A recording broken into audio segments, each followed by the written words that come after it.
Come on in. Come on. Say, what's up, good poppy cracker percolate was really good in the hood. Is your man Theobald? Y'all see what we got going on? Y'all see that? Y'all see that?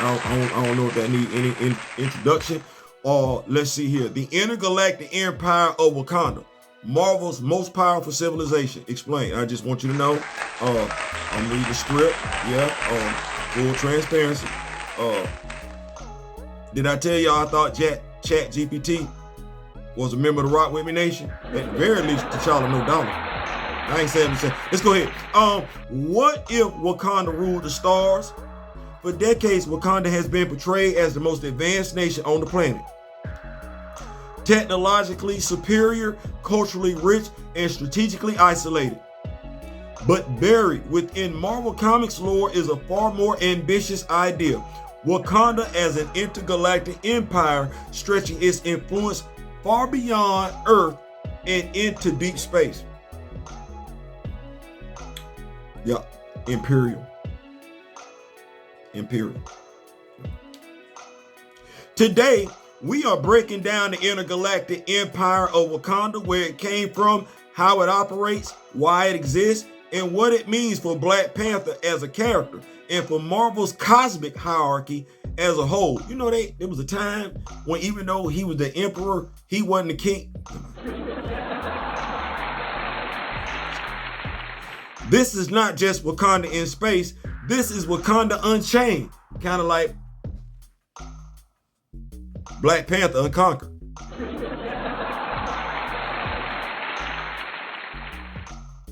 Do with that title whatever you will. Just gave you a nice little comic book title there. The origin of the Intergalactic Empire. The Intergalactic Empire of Wakanda originates primarily from Ta-Nehisi Coates' Black Panther run, specifically beginning with Black Panther Volume 7, Avengers of the New World, and continuing into Intergalactic Empire of Wakanda.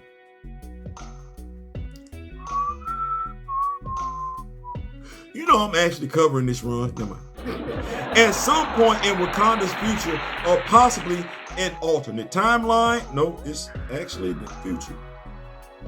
Wakanda expands beyond Earth, colonizing distant star systems using advanced vibranium-based technology. It can't do nothing with that. They got a whole Stargate vibranium-based. They got to go Wakanda.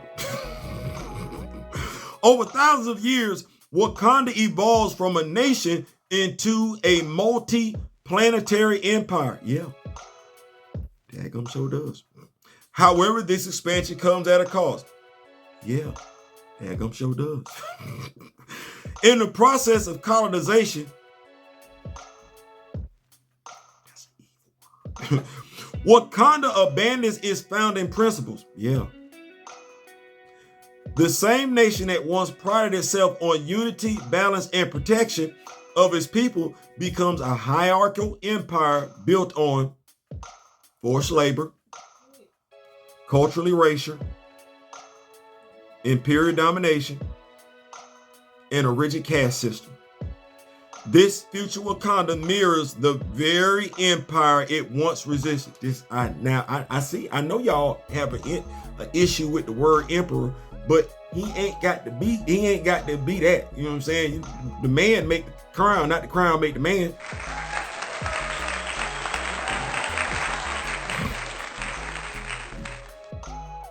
This future Wakanda mirrors the very empire it once resisted. Rome, Britain, and even the Kree or Shi'ar empires of Marvel cosmic landscape. Yeah. Let's see here. The fall of the Black Panther ideal. Yeah. One of the most unsettling aspects of the Intergalactic Empire is the absence of a true Black Panther. This is true. Of course, he was there. There was folktale of him returning, but in this future, the title of Black Panther becomes symbolic rather than spiritual. The Panther goddess Bass is no longer central. The heart-shaped herb is no longer sacred. The ruler is not a protector of the people, but an emperor enforcing order. Yeah, to T'Challa. Came back, spent the block. This ideological decay leads to the rise of rebellion movements, most notably the Maroons. Did y'all didn't? I read it. I started thinking about Aaron the Moore as soon as never mind. Descendants of enslaved people who rebel against Wakandan imperial rule. The name itself draws from real-world history. Escaped enslaved Africans, forming autonomous communities. These rebels preserve the true spirit of Wakanda: freedom, self-determination, resistance. Ironically, the most Wakandan people in the empire are the ones branded as traitors. That's crazy. That's crazy. I saw all of this when I was reading his run. That's why I liked it. Technologically beyond the MCU. Technology beyond the MCU. The Intergalactic Wakanda Empire represents the peak of vibranium application. Yeah, their technology includes vibranium-powered starships capable of intergalactic travel. Did I mention the Stargates based on vibranium technology that nobody else has access to unless they holler at them? Yeah. Planet-wide energy shields, genetic engineering, and cybernetic augmentation. Yeah. Artificial ecosystems sustaining entire worlds. Advanced AI governance systems, unlike the MCU's portrayal, where Wakanda is still largely Earth-focused. Shout out to Dr. Eve Ewing. They travel back and forth from Earth to Wakanda.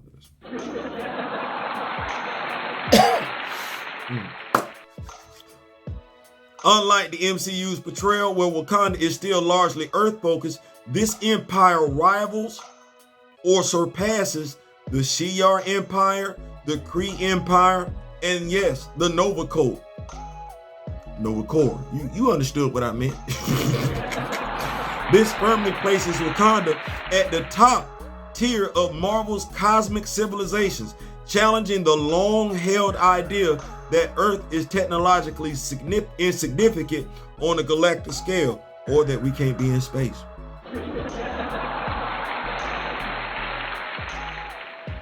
Political themes and real-world parallels. Ta-Nehisi Coates uses the Intergalactic Empire as a political and philosophical critique, not a power fantasy. Key themes include how liberation movements can become oppressive regimes. The danger of nationalism evolving into imperialism. You know, we kind of live in this. The erosion of culture through unchecked expansion.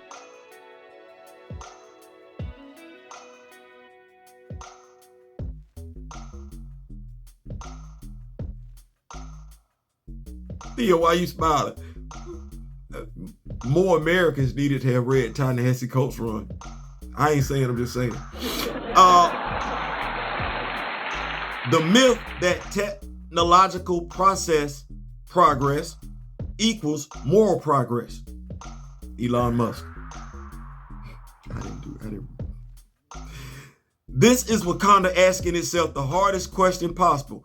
If we had unlimited power, would we still be righteous?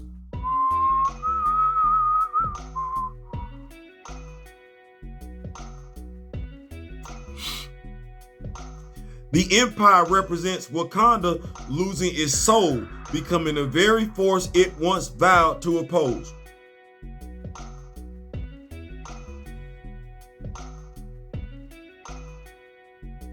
There's a whole lot of similarities going on right now.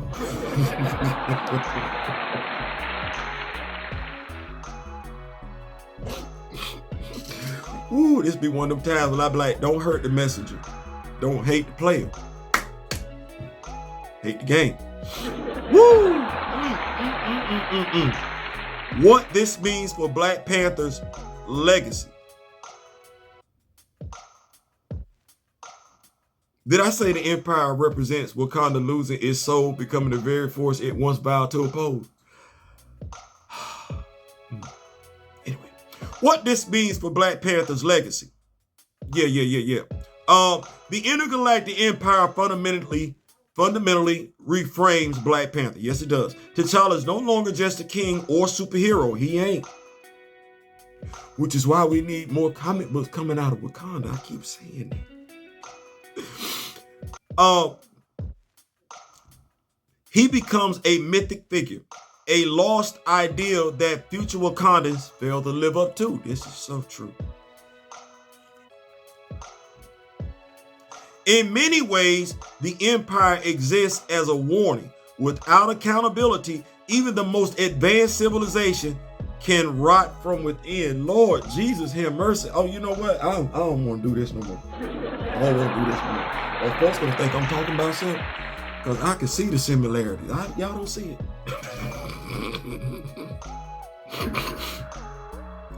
Without spiritual grounding, power becomes hollow. Wait a minute.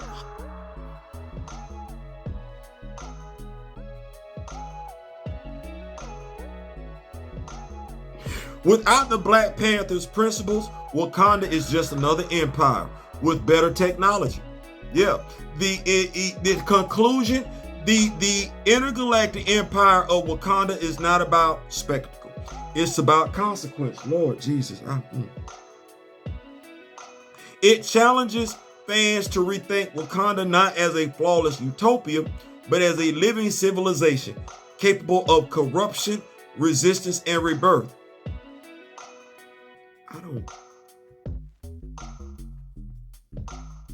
I don't know what y'all want me to say. I don't. Let me know what your thoughts are in the comment section. You know what? I'm more interested in what y'all got to say. But yeah, this is the Intergalactic Empire of Wakanda. You did your thing, Mr. Coates. In memory of the late great Don Cornelius and Chadwick Boseman. Ooh, he did his thing. He did his thing. I don't know why folks don't like your run. I like this run. Actually, I like both of them. I ain't saying, I'm just saying. I wish each and every last one of y'all love, peace, and soul. We out.